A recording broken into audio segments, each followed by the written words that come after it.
बहुत स्वागत, आप देख रहे हैं कहानी कुर्सी की। मैं हूं सौरभ शर्मा, आपके साथ अनंत विजय जी, समीर चौकामकर साहब, विजय त्रिवेदी जी, एक उमर और यश बैल साहब हमारे मेहमान हमारे साथ हैं। आज बिहार पर बड़ी लंबी चर्चा हो गई, लेकिन मुद्दा ही ऐसा था, सारी तस्वीरें भी आपने देखी उसकी। अब जरा कुछ और पॉलिटिकल खबरों की बात करते हैं। आपके फोन पर एक वीडियो आया होगा और मुझे लगता है आपने जरूर देखा भी होगा, यूपी का।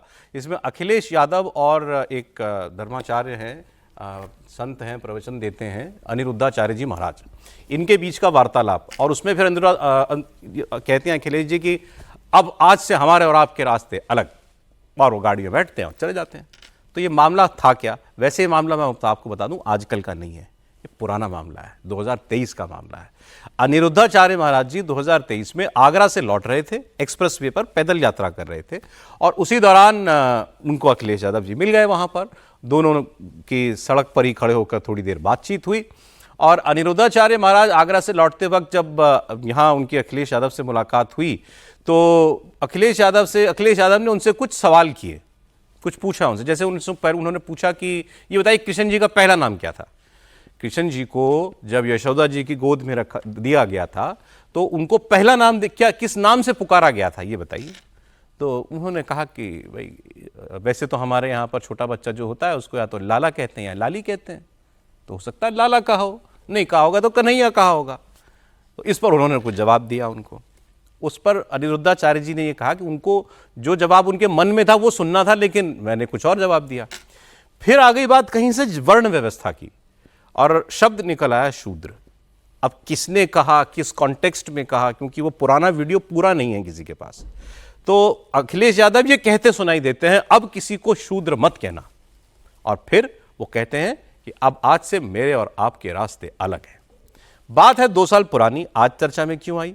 क्योंकि ये वीडियो कहीं से वायरल हुआ, और इसके बाद अनिरुद्धाचार्य महाराज जी ने अपने प्रवचन में फिर ये सारा प्रकरण सुनाया, और उन्होंने जो बात कही उससे एक नया विवाद शुरू हो गया। उन्होंने कहा अखिलेश जी तो राजा है ना, राजा और प्रजा का रिश्ता तो बड़े प्रेम का होता है, उनके लिए तो हम बालक समान होने चाहिए, हम सब लोग, हम प्रजा हैं। लेकिन उनका व्यवहार मेरे साथ ये था कि हमारे आपके रास्ते अलग। क्या किसी मुसलमान से अखिलेश जी कह सकते हैं कि आज से हमारे आपके रास्ते अलग? वो उन्होंने अलग खेल कर दिया इसमें। तो आप दोनों बातें सुन लीजिए, पुराना वायरल वीडियो भी, और अब अनिरुद्धाचार्य महाराज जी का प्रवचन में दिया गया स्टेटमेंट। ये शूद्र और ये जो वर्ण व्यवस्था, इसका तो वर्ण व्यवस्था बुरी है। कैसे बुरी? अरे हमसे बहस मत करो। चलो, कृष्ण भगवान का पहला नाम क्या था? भगवान श्री कृष्ण के तो हजारों नाम। पहला नाम क्या था? उनकी माँ ने क्या नाम रखा था? उनका नाम है, जो उनका सबसे पहले नामकरण हुआ कृष्ण। लाइव करो सर। पहला नाम क्या था? वासुदेव नंदन है ना, वासुदेव नंदन वासुदेव। प्रभु रुक जाओ थोड़ी, जब जन्म लिया उन्होंने, जन्म लिया और उन्हें आधी रात लेकर के जब उन्हें दिया, तब पहला नाम क्या माने बोला? भगवान के तो बहुत सारे नाम हैं। कन्हैया कह के बोला, आइए कन्हैया कह के बोला, प्रचार करो। आपको बहुत बधाई और शुभकामनाएं। आपको बस यही हमारी आपका रास्ता अलग अलग होगी। जब मुख्यमंत्री जो आप सबसे श्रेष्ठ पद पर हैं और आपके भीतर प्रजा के प्रति इतना द्वेष है, नफरत है, तो फिर आप किस तरह से समाज को एकजुट करके चल सकते हैं? नेता ऐसे ही कहते रहेंगे तुम्हारा रास्ता अलग, हमारा रास्ता अलग। सोचिए, वो नेता हमसे कह रहे हैं कि आपका रास्ता अलग, हमारा रास्ता। वो मुसलमानों से नहीं कहते कि तुम्हारा रास्ता अलग, हमारा रास्ता। वो मुसलमानों से कहते हैं कि जो तुम्हारा रास्ता वही हमारा रास्ता। बताइए सर, अब ये तय कीजिए पहले तो कि किसने बड़ा कार्ड चला है दोनों में से? उन्होंने कन्हैया जी का कार्ड चला और वर्ण व्यवस्था निकाल रहा है, इन्होंने मुसलमान वाली बात कह दी। बताइए सर, आप बताइए पहले। कहीं मैच फिक्सिंग तो नहीं है? 2 साल बाद ये सामने आना, पता नहीं, मुझे लगता है कि अनिरुद्धाचार्य जी को इस तरह की बात 2 साल बाद उठाने का कोई अर्थ नहीं है। उसकी वजह तो ये मैं आपको बता दूं, क्योंकि वीडियो सच में वायरल हुआ। हाँ, मेरे पास भी आया। और वो तो आपने बता दिया कि 2023 का, पूरी जनता तो इस भ्रम में है कि अभी नया वीडियो है। ये अच्छा किया, इंडिया टीवी के माध्यम से आपने दर्शकों को बता दिया, बहुत दूर तक बात जाएगी। लेकिन अब वो कॉन्टेक्स्ट बिना समझे प्रतिक्रिया देना, अब वो अखिलेश जी ने जो शब्द बोला, कि शूद्र और वर्ण व्यवस्था, वो भी पता नहीं वो बोला जाना चाहिए नहीं बोला जाना चाहिए, उसका वो ऐसा क्या लग रहा है context जैसे वो इम्तिहान लेना चाह रहे हैं हाँ उनका। कि मतलब वर्ण व्यवस्था के बारे में आप क्या समझते हैं, आप वर्ण, वो कह रहे हैं ना कि वर्ण व्यवस्था बुरी है अच्छी है, कुछ इस तरह की बात चल रही है। उसके बाद वो कृष्ण जी के नाम पे चले गए। और अगर वीडियो को एनालाइज ही करना है सौरभ जी, तो जब वो कह रहे थे कि रात में कृष्ण को ये वो, तो उस समय तो अखिलेश जी स्वयं भूल गए कि किसको किसने किसकी गोद में दिया था, कौन किसको टोकरी में लेके कृष्ण जी को गए थे। लेकिन जो अनिरुद्धाचार्य जी ने कहा है वो बिल्कुल राजनीतिक बात कही है, शुद्ध राजनीतिक बात कही है कि वो, हालांकि उनको कष्ट हुआ होगा तभी ऐसी बात संतों के मुंह से निकलती है कि भाई राजा ये बात तो ठीक है ना, ये तो सब लोग, हम लोग भी चर्चा में कहते ही हैं कि मुसलमानों की बात होती है तो अखिलेश जी एकदम सीधे खड़े हो जाते हैं, मुसलमानों की बात होती है तो अखिलेश जी वहां पहुंच जाते हैं, मुसलमानों पर आपत्ति विपत्ति आती है। और ये अखिलेश जी को अच्छा भी लगा होगा, अनिरुद्धाचार्य जी ने ऐसा कह के उनके मुस्लिम वोट को पक्का भी कर दिया। हिंदू वोट पक्के हो ना हो, वो मुसलमानों के बीच ये संदेश चला गया कि देखो एक संत ऐसा कह रहा है कि मतलब इसका मतलब है कि ये उनका वो पीडीए वाला जो है, हाँ वो थोड़ा जोड़ जो है और अच्छा कर दिया। कई बार क्या होता है कि आप ऐसे बयान देते हो जिससे दूसरे का फायदा हो जाता है, आपको तो लगता है कि आप कोई संदेश देना चाह रहे हो, लेकिन मुझे लगता है इस पूरे वीडियो वायरल, अच्छा ये भी एक सवाल ये भी मेरे मन में आया कि 2 साल पुराना वीडियो वायरल किसने कराया? अब ये तो अनायास तो वीडियो वायरल होता नहीं है। अरे वैसे आप सब लोग जानते होंगे, फिर भी जो नहीं जान रहे उनको मैं बता दूं, अनिरुद्धाचार्य महाराज जी की फैन फॉलोइंग बहुत जबरदस्त है, खासकर नॉर्थ इंडिया के अंदर बहुत सुने जाते हैं, बहुत देखे जाते हैं, तो बहुत पॉपुलर संतों में से हैं ये, कथावाचकों में से हैं ये। तो इसीलिए मुझे लगता है कि क्योंकि वो तमाम जगह वीडियो जब चलने लगा होगा तो इनको रिएक्ट करना पड़ा उसको। और बहुत आनंददायक भी बोलते हैं कि जो महिलाएं अगर इनका संवाद लड़कियों से, तुम घर का काम नहीं करना चाहती इसीलिए मेरे पास आ गई। बताइए सर, राजनीति कौन केवल अखिलेश जी कर रहे थे, दोनों कर रहे हैं? अखिलेश जी का तो काम ही राजनीति करना है, बिल्कुल ठीक। तो इसमें क्या नई चीज है, वो कर रहे हैं। वहाँ मिल गए तो वो उनको एक तरह से हरेस करने की, एम्बरेस करने की पहला वाला शब्द भी ठीक था आपका। हाँ, एम्बरेस ज़्यादा हो रहा है, हरेस तो क्या हो रहा है, लेकिन एम्बरेस करने की बात ज़्यादा है। और मैं नहीं समझता कि जो भी हैं ज़्यादा सुनना और नहीं सुनने से कोई फर्क नहीं पड़ता। संतों को संतों की तरह से रहना चाहिए। मुझे एक किस्सा याद आया कि एक बार एक नदी के एक किनारे पर 2 लोग जा रहे थे, एक बौद्ध थे एक और संत थे, दोनों लोग थे, उसको बौद्ध या किसी से मैं जुड़ी 2 संत जा रहे थे। तो वहीं पर एक लड़की जो है, युवती जो है वो आ गई, उसने कहा कि महाराज मुझे भी नदी पार करा दीजिए अपने कंधे पर बैठाकर। तो एक ने कहा कि नहीं मैं तो नहीं कराऊंगा, ये तो मेरा सारा धर्म भ्रष्ट हो जाएगा, ये है। दूसरे ने कहा तुम बैठो, उन्होंने कंधे पे बैठाया और नदी के पार उतार दिया। काफ़ी दूर चले गए तो जिस संत ने नहीं उठाया था उसने कहा तुमने ये अच्छा नहीं किया कि उसको लड़की को कंधे पर उठाया, इससे धर्म भ्रष्ट होता है। उसने कहा महाराज मैंने तो उसको नदी पर किनारे पर उतार दिया था, आप उसे अभी तक लेकर आ रहे हैं। सही बात है। ऐसे मुझे याद आ गई, मतलब महाराज जी को भूल जाना चाहिए था इस बात को, जो हो गया वो हो गया, मुझे नहीं लगता। और ये तो ऐसा कर रहे हैं। ओके ठीक है नरेंद्र साहब, ये तो एक क्योंकि वायरल भी था ये सारा प्रकरण, तो इस पर हम लोगों ने बात की। अब बैल साहब, समीर जी, अगली खबर महाराष्ट्र से जुड़ी है, बहुत ही इंटरेस्टिंग खबर। देवेंद्र फडणवीस विधानसभा में बोल रहे थे, विधान परिषद में बोल रहे थे, और वहां एक्चुअली जो विधान परिषद में नेता विपक्ष थे शायद, उनका विदाई, अंबादास दानवे जी, उनका विदाई समारोह था।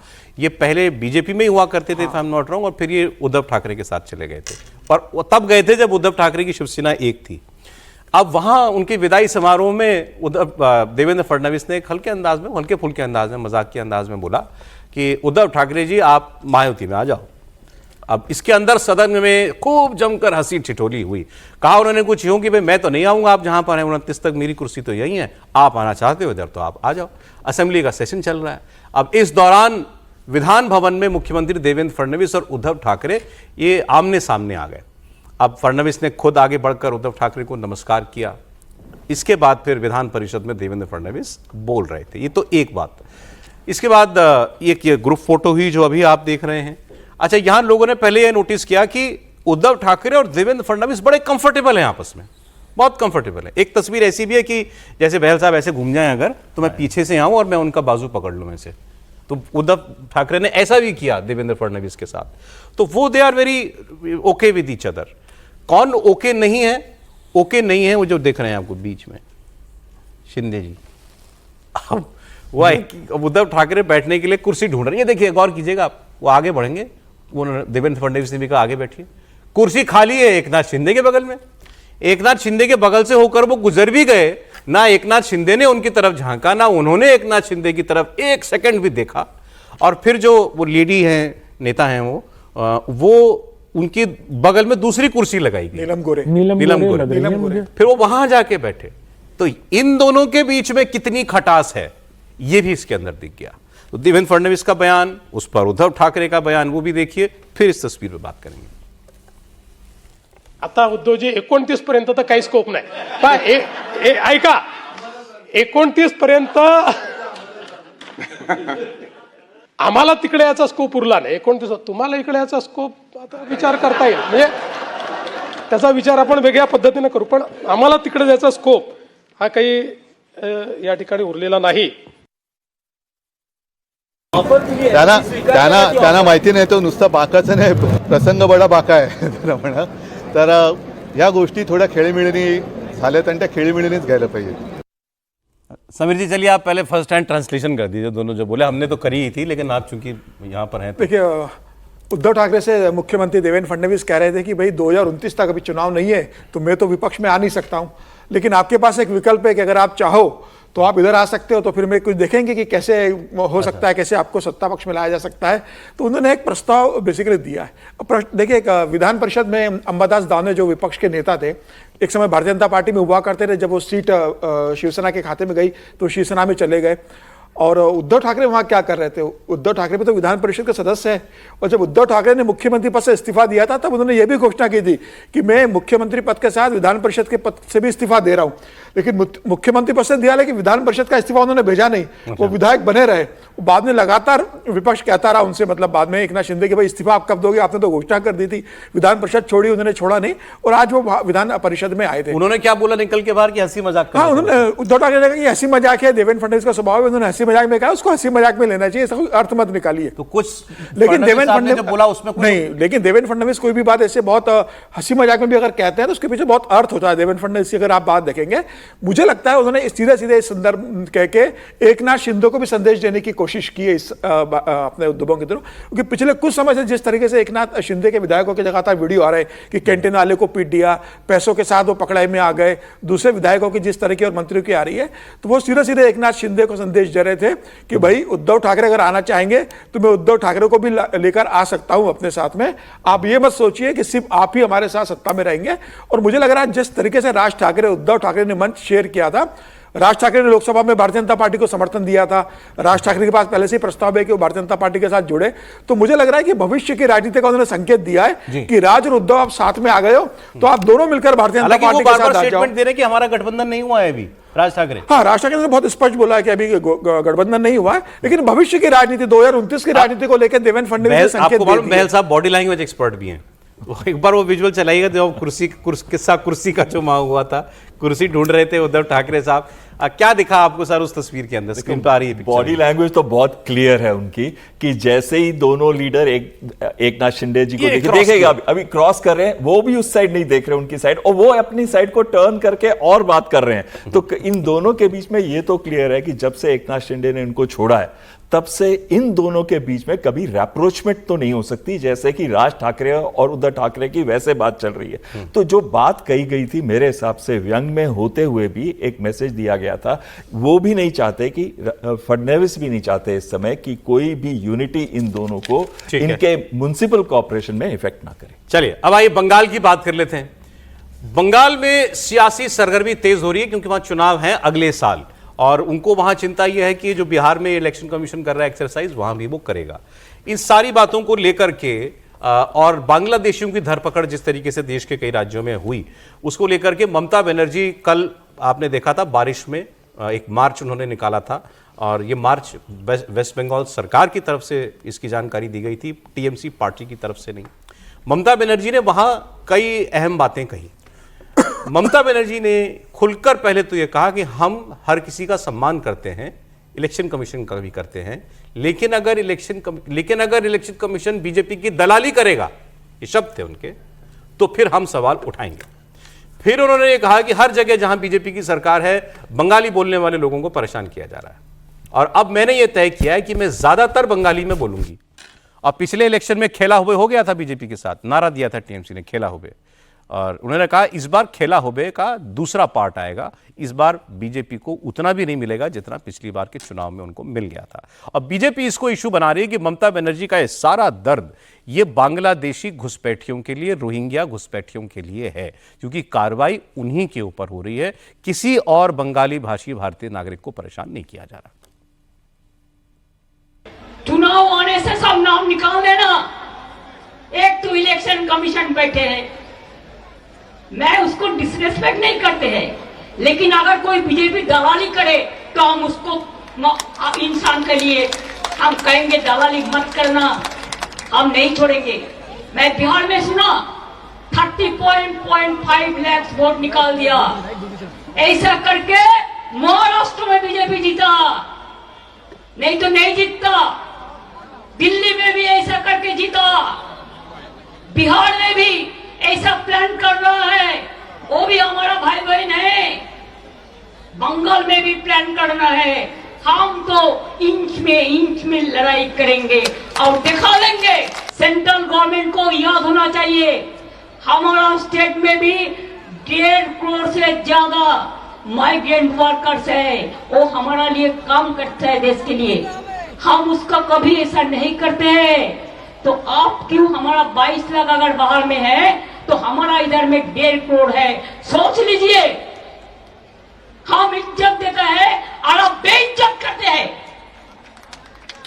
इसी में क्या चलेगा? इसी में देश चलेगा? এতে দেশ চলে যাবে? আমি এখন ঠিক করেছি, আমি বাংলায় বেশি করে কথা বলবো। ক্ষমতা থাকলে আমাকে ডিটেনশন ক্যাম্পে আগে রাখো, বাংলা ভাষায় কথা বলার লোকেদের আগে। হিন্দি ভাষীদের রাখলেও আমি করব। ये झूठा इल्जाम, कोई सबूत नहीं है। रोहिंग्या मुसलमान उनको बंगाली टैग लगाना चाहता है। ये रोहिंग्या मुसलमान को प्रोटेक्शन दे रहा है, कोई बंगाली का खिलाफ कोई कुछ नहीं हो रहा है। उनको बोलिए वीडियो पिक्चर डालने के लिए और लिस्ट, एपिक कार्ड, आधार कार्ड, डॉक्यूमेंट देने के लिए। वो जो बोल रहा है वो रोहिंग्या मुसलमान का नाम वोटर लिस्ट से खत्म हो रहा है, इसका डर से बोल रहा है। बंगाल का 540 किलोमीटर एरिया में फेंसिंग नहीं है, वो रोहिंग्या मुसलमान को यहाँ घुसाया। कम से कम 50 लाख फर्जी वोटर है बंगाल में, वो सब रोहिंग्या मुसलमान है। देखिए, ममता बनर्जी पॉलिटिकल उनका ये स्टैंड है, पॉलिटिक्स के कारण नहीं कर रही है। मैंने तो ममता बनर्जी को चैलेंज किया है कि आगे 21 तारीख से सेशन शुरू होने वाला है, आइए एक कंपटीशन करते हैं। पश्चिम बंगाल से चुने हुए जितने भी नुमाइंदे हैं बीजेपी के और टीएमसी के, सब एक भाषण कम से कम बांग्ला में देंगे।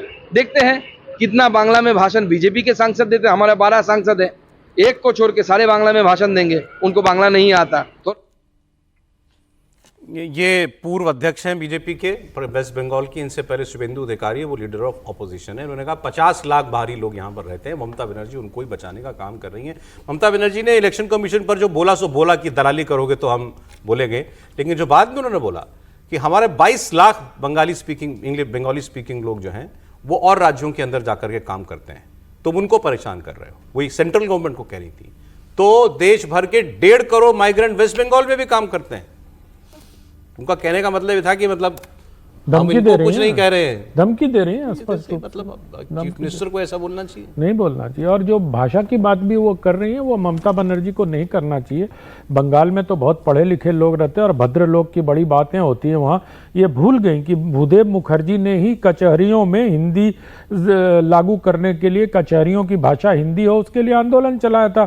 सुनीति कुमार चटर्जी ने हिंदी के लिए इतना काम किया और ममता बनर्जी बंगाली राष्ट्रवाद को लेकर चल रही है। दरअसल भाषा का मुद्दा जो है वो हमारे लिए बड़ा इमोशनल सा मुद्दा बना के इस पर वोट की फसल काटने की कवायद हो रही है। महाराष्ट्र की भी बात कर रहे थे, दोनों भाइयों को इसलिए मराठी उठाना पड़ा और मुझे नहीं पता नहीं कि किसने उनको आगे बढ़ाया कि मराठा का नेता एक ही एकनाथ शिंदे क्यों होगा, एक और मराठा नेता खड़ा हो जाना चाहिए। तो मुझे लगता है कि जिस तरह से ममता बनर्जी बंगाली, और आप देखिए जब माइग्रेंट को संदेश देना था मुसलमानों को तो हिंदी में बोल रही थी। आप इस जो भाषण आपने चलाया है कि बंगाल में ये हो, बिहार में ये हो गया, दिल्ली में ये हो गया, वो सब हिंदी में बोला, और जहां बांग्ला की बात आ गई बंगाली में शुरू हो गई। तो इन नेताओं को बांग्ला में जिस प्रकार से, बांग्ला या किसी भी भारतीय भाषा में जो सारी राष्ट्रभाषा हैं उसमें बोलने के लिए मुझे लगता है कि ये लोग उस पर वोट की फसल काटना चाहते हैं। ममता दीदी को ये लगता है कि किसी न किसी प्रकार से अगर बंगाली सेंटिमेंट्स को उभार दिया तो उनको वोट मिलेंगे। सर क्या बोलेंगे? नहीं, बंगाली सेंटिमेंट पर वो पिछला इलेक्शन में लड़ा, और बंगाल में वैसे भी सब नेशनलिज्म चलता है, बंगाली प्राइड चलता है, लेकिन यूसुफ पठान का क्या करेंगे? उसके लिए हिंदी बोला ना, यूसुफ पठान तो गुजराती। हाँ, तो इसीलिए मैंने पूछा कि उनके लिए क्या वो सोच रही हैं। और बंगाली प्राइड एक बड़ी चीज़ है, सब जगह पर ये बात बार बार होती है कि नेशनल लैंग्वेजेज जो है वो प्राइड की बात है, और बंगाल हो, महाराष्ट्र हो, तमिलनाडु हो, वहाँ पर भारतीय जनता पार्टी को इसमें थोड़ा सा मुश्किल होती है कि वो लैंग्वेज को लेकर किस तरह से बात करे। लेकिन बार बार ये बात होती है कि भाई भाषाएं जो है ना लड़ने के लिए नहीं है, दोनों को मिलने के लिए काम में आ सकती हैं। अब वो ये बात करके तो जो राज ठाकरे साहब कर रहे थे वही कर रहे हैं। लेकिन वो क्या किसके लिए रही हैं कि बंगालियों को परेशान किया जा रहा है देश में? बीजेपी की सरकारों के लिए, कि वो मतलब कि वोटर्स में जो आप निकाल रहे हो या परेशान कर रहे हो उसकी बात वो कर। बिहार में कौन से बंगाली को निकाल दिया? मतलब मैं समझना चाह रहा हूँ कि वो कोई बताएं तो बात ये कि भाई यहाँ परेशान किया गया बंगाली। वोटर लिस्ट में जो आप नाम काट रहे हैं उसके रेफरेंस में वो उस बात को जिक्र कर रही हैं कि आप इस तरह से करेंगे तो फिर हम यहाँ देखेंगे कि क्या करना है। सर साइकोलॉजी रिसर्च में वो होता है ना कि आप पहले प्रॉब्लम क्रिएट करते हो फिर उसका सॉल्यूशन ढूंढते हो। तो ममता जी ने एक फिक्टिशियस प्रॉब्लम क्रिएट किया और फिर उसका सॉल्यूशन ढूंढ रही हैं। ठीक, आगे बढ़ते हैं सर। इस खबर पर आप ही बोल सकते हैं अगली वाली पर, क्योंकि ये खबर है अहमदाबाद क्रैश से जुड़ी हुई, जो 12 जून को हुआ था। 260 लोगों की इसके अंदर मौत हो गई थी। अब आपने देखा कि इस पर जो हमारा AAIB है उसने जो रिपोर्ट, प्रिलिमिनरी रिपोर्ट दी, उसके अंदर ये बताया गया कि कॉकपिट में जो वॉइस रिकॉर्डर था उसमें दोनों पायलट की बातचीत रिकॉर्ड हुई है। एक पायलट दूसरे से कहता है कि तुमने ये फ्यूल स्विच क्यों ऑफ किया, या मतलब इंजन जिससे उसकी फ्यूल की सप्लाई रुक गई। दूसरा कहता है मैंने नहीं किया। अच्छा, ये नहीं बताया गया था अब उस रिपोर्ट में कि कौन सा पायलट बोल रहा था कि तुमने क्यों किया और किसने किसके लिए कहा था। अब एक वॉल स्ट्रीट जर्नल ने एक स्टोरी की है इसमें, अमेरिका के अखबार ने।